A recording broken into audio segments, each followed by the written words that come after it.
Thanks for joining us here on the Behind the Spotlight web exclusive. I have a couple of my friends from the American Jazz Museum with me here. Cheptoo Kositany-Buckner, you are the executive director. Yes. And Bobby Watson, you probably recognize this guy. He'll be performing. So, Cheptoo, starting off with you, what are you most excited about with the upcoming Jazz at the Gym?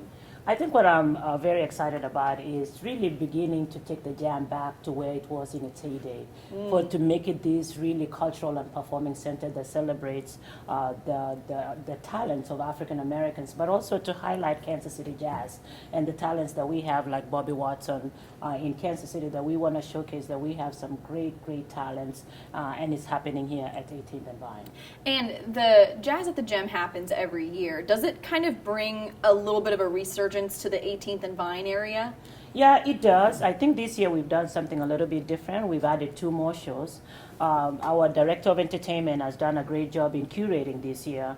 We have a mix of different kind of things, actually a live recording, something that we've not done before, and just a variety of things that we've done to make it exciting. We also changed the name from Jamming at the Jam to Jazz at the Jam to really give it that caliber that it deserves. Because most people don't know what Jamming at the Jam is, but we also needed to be playing at the same level as the Foley or the KC Orchestra or even Jazz at Lincoln Center in terms of really elevating jazz in a major way. Yeah, it's pretty amazing out here, though. 18th and Vine really comes to life when you've got these performers coming into town, and these live performances are out of the world. That's incredible. Out of this world. Yes. Yeah, it is. And Bobby, what about your involvement? Where are you going to play? What are you going to do? And what are you looking forward to? We have a concert coming up in a couple of weeks, the 19th, with the great Ernie Andrews. He's one of the last of the great blues singers of his generation, and he'll be 89 in December.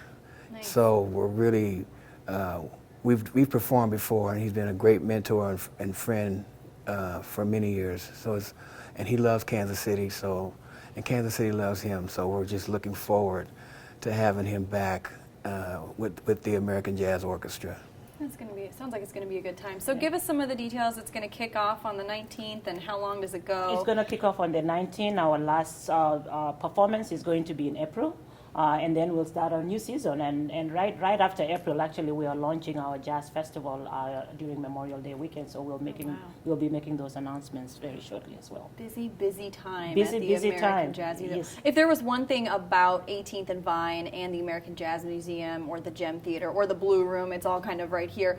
If there was one thing that you could choose that you would recommend people get out here and see if they've never been here before, what would it be? It would be everything. Right. They would have to come here and see everything. But we certainly have an art gallery where we have exhibits. Our Jazz at the Jam, the Blue Room is one of the best jazz clubs. It's one of the best designed clubs in the nation. You should come to the Blue Room. If you're a mother, we have jazz storytelling that you can come and take advantage of that. We're unveiling a mural tonight that was done by the community. So there's just a lot happening. There's not one thing. There's just a lot of things happening here at 18th and Vine. I think the important thing that I would say is that Kansas City has to be very proud of its heritage that is jazz. We are one of the 4 pillars of jazz in the nation, and we are continuing, at least in this city, continuing to produce talents like Logan Richardson and continue to have talents like Bobby Watson. I think what I would tell Kansas City is be proud, step up, support jazz, and realize this is your heritage. And also, it's one of the largest exports that this city exports to the nation and the world. Yeah, you're supporting the economy and the culture. Yes. It's, something a lot of people forget. Got a lot going on here in Kansas City. Yes. All right, well, thank you so much. And another good thing is everything's right here at 18th and Vine. So if you come here, you can kind of do all of those things in one day if you really want to. It's all very centrally located, and it's a good time. So thanks for joining us, guys. Thank you. Thank you, Crystal. Thanks for watching Behind the Spotlight.